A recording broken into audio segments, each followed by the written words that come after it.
Salut Lola, Salut! merci d'avoir accepté de faire cette étude de cas. L'objectif, Ok.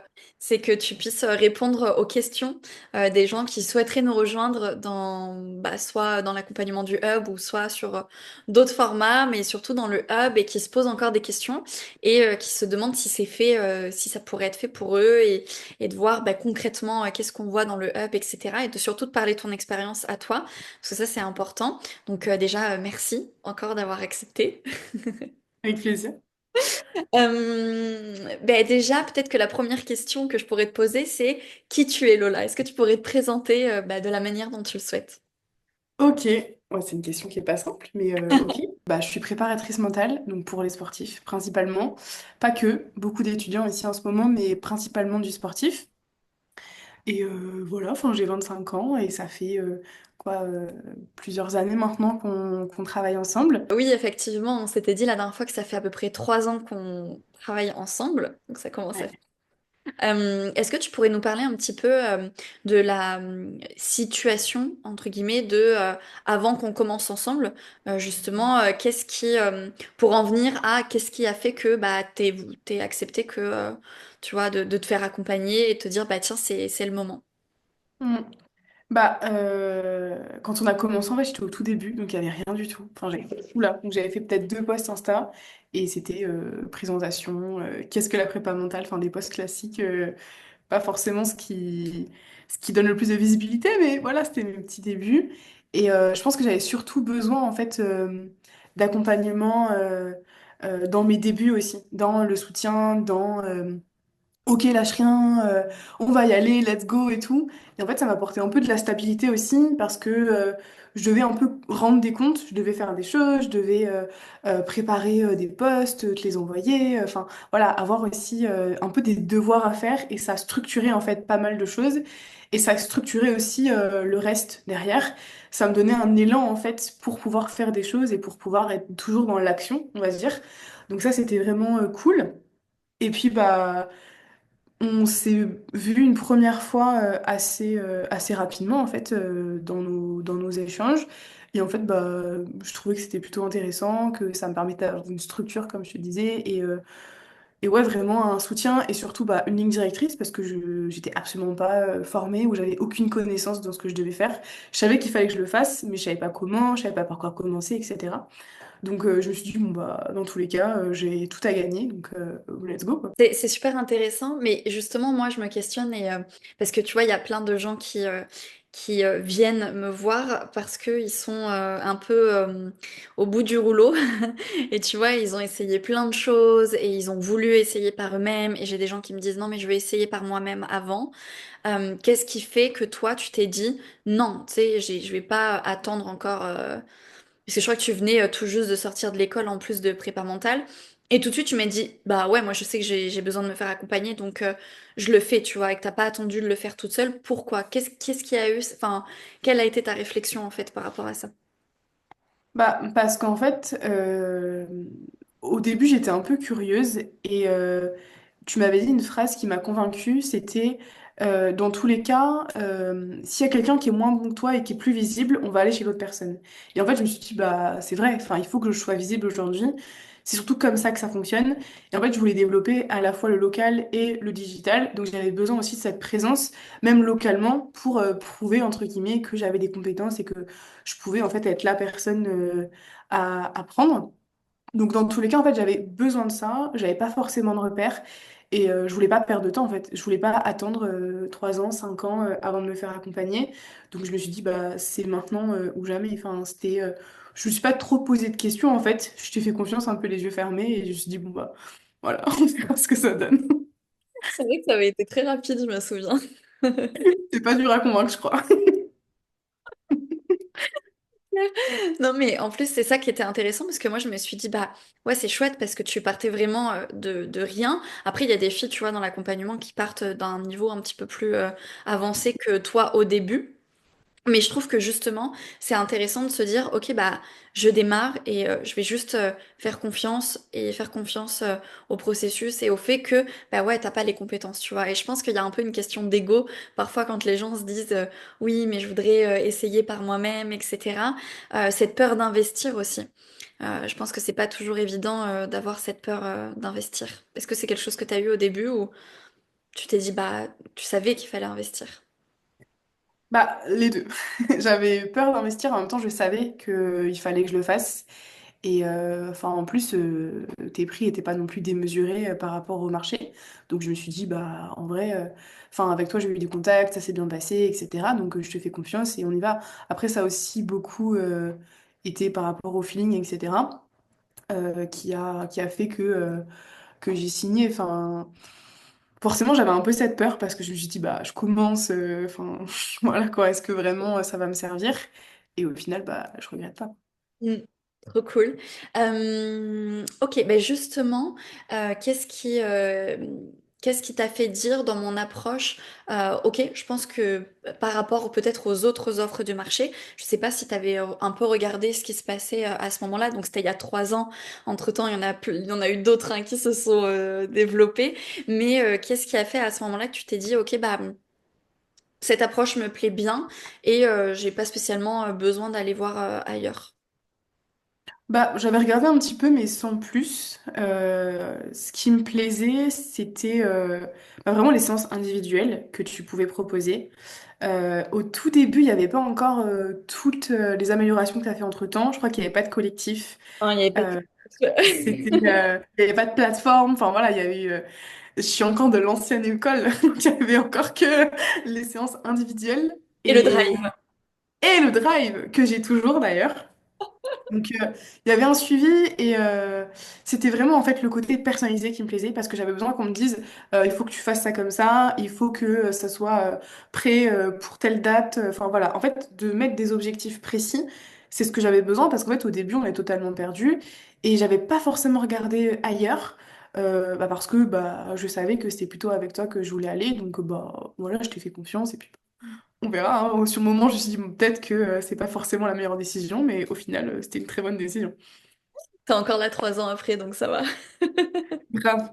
Et maintenant, avec les évolutions, je me dis, il y aurait eu ton accompagnement là, 3 ans auparavant, je pense que j'aurais foncé encore plus vite parce que là, ce côté collectif, mais enfin, c'est trop bien. Et parfois, quand il y a tellement de monde qui rentre et tout, je suis presque limite jalouse de me dire, mais ouais, mais moi, j'avais pas tout ça et tout. C'est fou, quoi, tout ce qu'il y a eu entre-temps et tout le monde que tu as pu aider et tout. Enfin, les sessions de groupe, enfin, la diversité qu'il y a, les intervenants, les masterclass et tout. Enfin, c'est trop bien. Et je suis trop contente d'avoir vu aussi l'évolution au fur et à mesure du temps, quoi.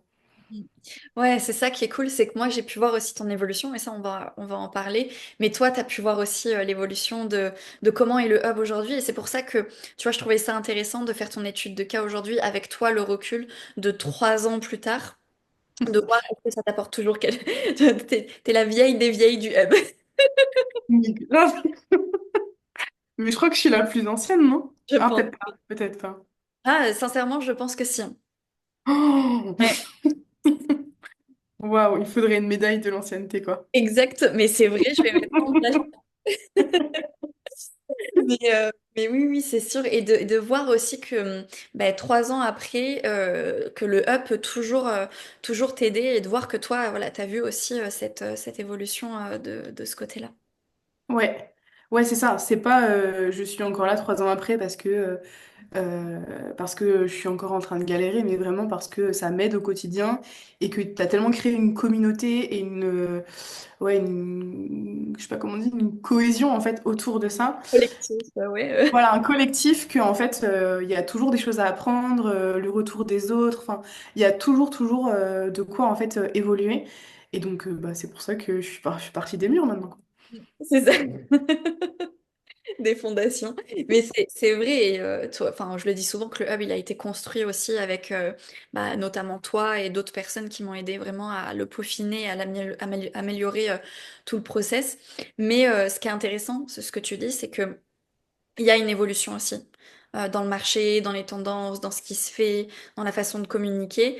Et ce qu'on avait vu en place, enfin, ce qu'on avait vu ensemble il y a 3 ans, mais il y a des choses que toi tu peux réutiliser encore aujourd'hui, mais d'autres choses qui ont évolué. Et c'est pour ça, tu vois, que je laisse le programme dispo même après toute la phase d'accompagnement individuel, parce que je sais qu'il y a ce besoin aussi bah, d'être à la fois avec d'autres gens, toute cette partie communauté, mais aussi toute la partie bah, évolution et refonte, parce que toi, tu as vu aussi les refontes et les mises à jour dans toute la partie espace vidéo, workbook, auquel toi, tu as accès aujourd'hui encore, sans payer plus.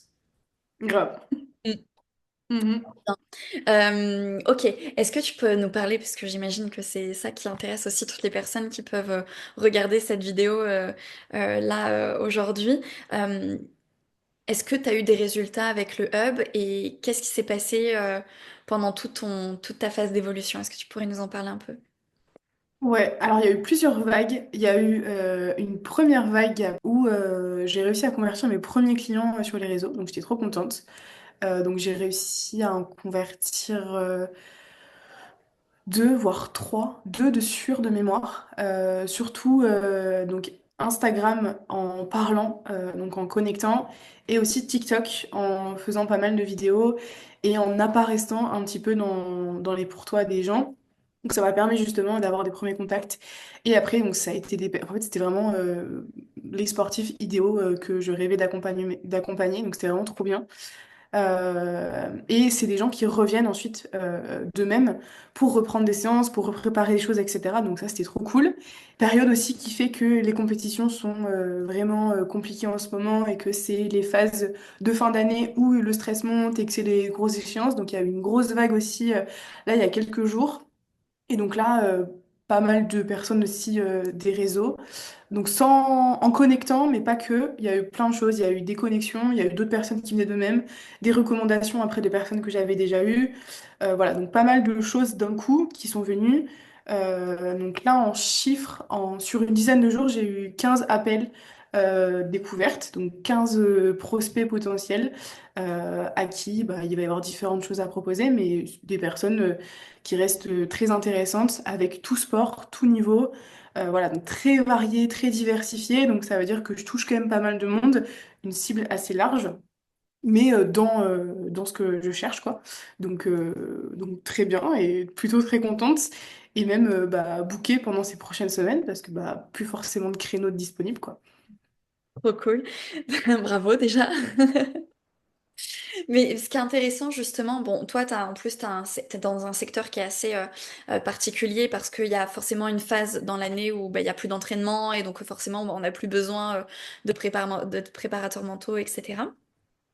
Mais ce qui est aussi intéressant, c'est que toi, tu fais du présentiel et du en ligne. Et tu me disais que bah, tout ce qu'on voyait ensemble, ça te servait à la fois pour le en ligne, mais aussi pour le présentiel, parce que tu donnes aussi des conférences en présentiel. Et donc, toi, ça te permet de bien présenter ton offre, enfin, tes offres, de bien présenter qui tu es, ce que tu fais, et de renvoyer les gens vers le contenu que tu crées, le podcast, ta chaîne YouTube maintenant que tu viens de développer, mais aussi tes contenus sur les réseaux sociaux. Ouais, c'est ça. Effectivement, en fait, ça me sert un peu dans les deux, que ce soit bah, sur les réseaux où je vais connecter ou en présentiel, parce que il y a des gens qui me trouvent directement en présentiel avec ce côté un peu local sur les réseaux avec le nom de la ville, etc. Et aussi, bah, effectivement, dans la présentation de mes offres, dans comment est-ce que je vais pouvoir renvoyer des personnes sur différents formats, etc. Ça m'aide en fait dans tout parce que, encore une fois, au tout début, je savais pas vendre, enfin, pas vendre, mais je savais pas me présenter, je savais pas dire ce que je faisais, les avantages, etc. Parce que, bah, encore une fois, on me l'avait jamais appris, quoi. Donc, ça permet d'avoir une vision beaucoup plus large et de s'en servir bah, pour tout. Et même dans la vie de tous les jours, ça m'aide à avoir cette posture vraiment et d'incarner complètement, en fait, ce que j'ai envie de leur proposer, quoi.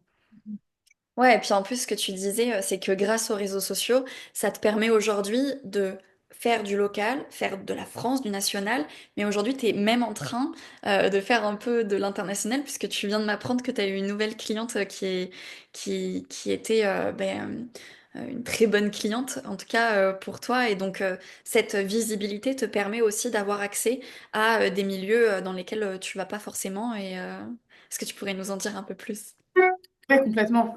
Ça m'ouvre des opportunités vraiment sympas que je m'étais pas forcément imaginé. Enfin, ça reste d'objectifs qui sont sur du long terme, mais ouais, là, j'ai accès à plusieurs sportifs qui ont des niveaux de compétition qui leur permettent d'être dans le niveau européen. Donc, ça reste quand même super cool. Je travaille très régulièrement avec des gens qui sont en Suisse ou dans d'autres pays européens. Donc, c'est quand même plutôt cool de me dire que voilà, je peux toucher aussi des cibles un peu plus larges que la Nouvelle-Aquitaine ou la France, quoi. Donc ça reste vraiment quelque chose qui me plaît bien et ça me pousse à développer encore un peu plus ça et aller chercher toujours plus loin, en fait.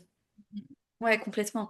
Et toi, aujourd'hui, comment est-ce que tu te sens justement avec toute la partie communication? Parce que, comme je le disais, donc tu as toute la partie, tu communiques sur Instagram, tu communiques un peu sur TikTok, tu as un podcast et tu viens de développer ta chaîne YouTube. Comment tu te sens avec tout ça et comment est-ce que tu vois ton évolution avec les réseaux, toi qui au début avais 2 posts Instagram?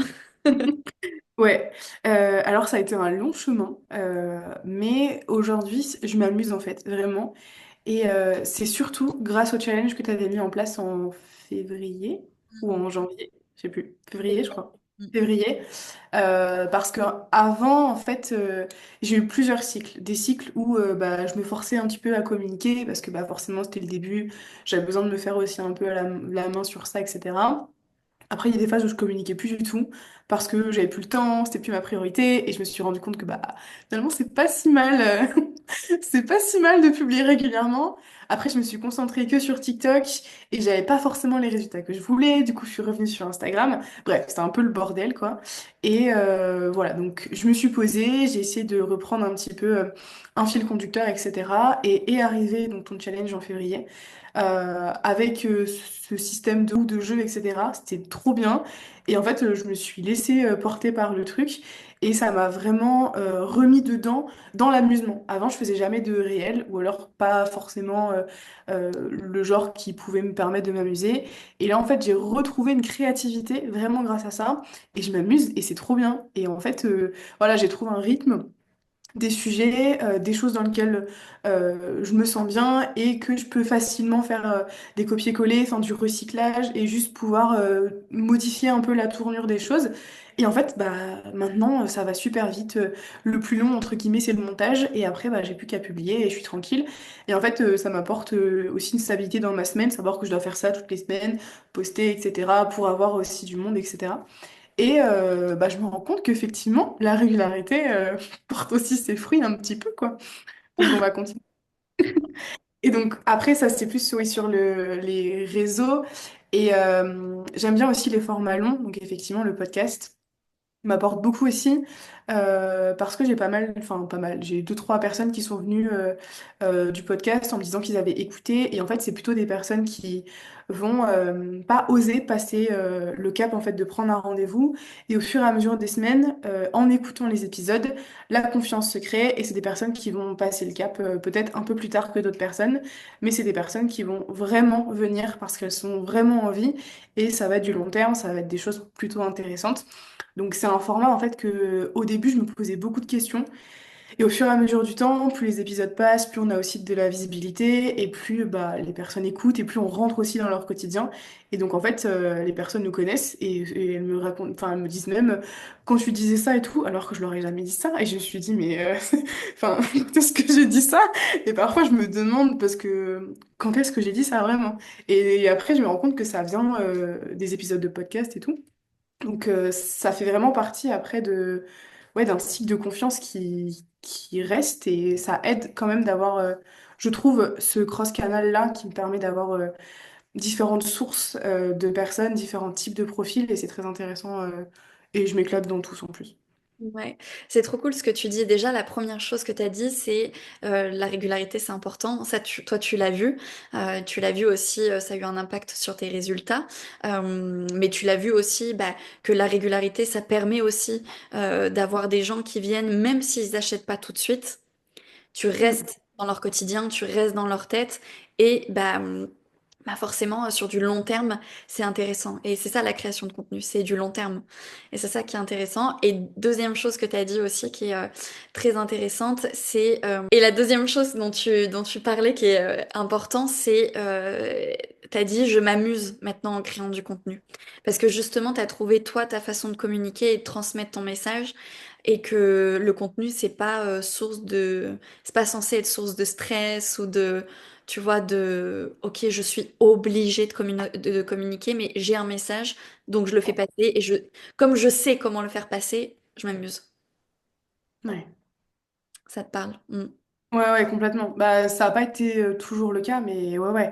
En fait, je me rends compte que quand on s'amuse, bah, déjà, ça passe mieux au niveau du message.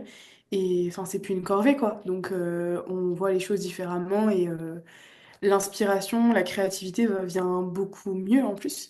Donc, ouais, que ça dure, parce que c'est cool. Mais c'est clair. C'est clair. En tout cas, sur une bonne lancée, donc donc c'est bien. Ok, et peut-être pour finir, tu vois, je sais qu'il y a des gens qui hésitent, ce qui est normal. Tu vois, ils peuvent hésiter parce qu'aujourd'hui, il y a plein d'offres sur le marché, parce que bah, ils me connaissent pas, parce que est-ce qu'on me fait confiance ou pas, est-ce que c'est vraiment bien? Qu'est-ce que tu dirais peut-être aux gens qui hésitent à se faire accompagner ou qui hésitent à se faire accompagner par le hub? Qu'est-ce que tu dirais à ces gens juste qui hésitent? Déjà, je trouve que ce qui est vraiment bien, c'est que ça reste à taille humaine. C'est que les séances, c'est toi qui vas les faire. Les ateliers de groupe, c'est toi qui les animes en majorité, que tu prends le temps, etc.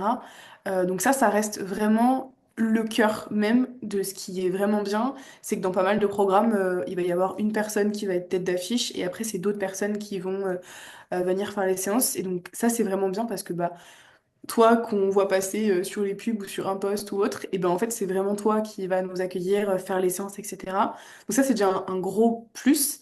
Et ensuite il y a tout ce côté bah, communauté en fait, parce qu'il y aura forcément des personnes avec qui on va s'entendre super bien, avec qui on va pouvoir travailler, avec qui on va pouvoir créer des choses, ou même partager nos difficultés, trouver des solutions. Il y a tellement de choses qui sont faites, soit avec le format groupe basique avec les rendez-vous plusieurs fois par mois, soit les business friends qui fonctionnent aussi très bien.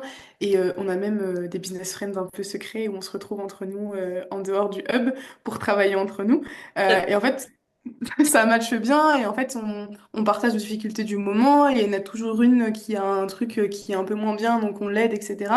Et ça fait des roulements, il y a toujours des moments dans la vie d'entrepreneur où c'est compliqué donc où il y a toujours quelqu'un pour nous aider, pour trouver des solutions et très souvent en fait on se fait des réunions entre nous et ça c'est vraiment cool, ça crée vraiment bah voilà, une communauté, du soutien et ça crée vraiment un plus dans l'accompagnement.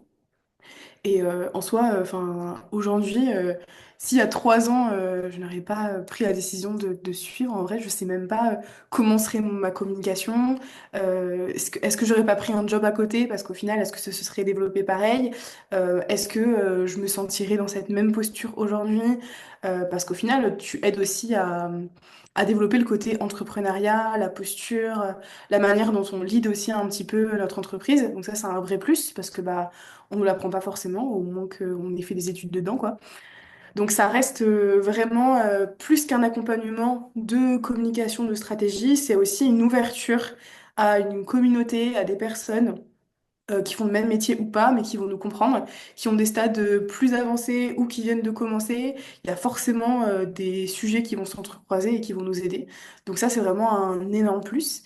Et puis voilà, enfin, il y aura toujours des solutions. J'aime beaucoup aussi le côté avec la plateforme où on peut regarder des vidéos, prendre des notes, apprendre les masterclass, etc. En fait, c'est tellement diversifié qu'il y a forcément des choses qui vont nous intéresser que ce soit bah oui les masterclass ou les exercices vraiment papier-crayon quand tu vas nous poser des questions et qu'on va devoir y répondre ou simplement les échanges entre nous ou les événements que tu crées, ça nous permet quand même d'avoir toujours de quoi évoluer, apprendre ou même créer. Enfin voilà quoi, il y a toujours des choses qui nous aident et bah en vrai je pense qu'il n'y a pas forcément besoin d'hésiter longtemps.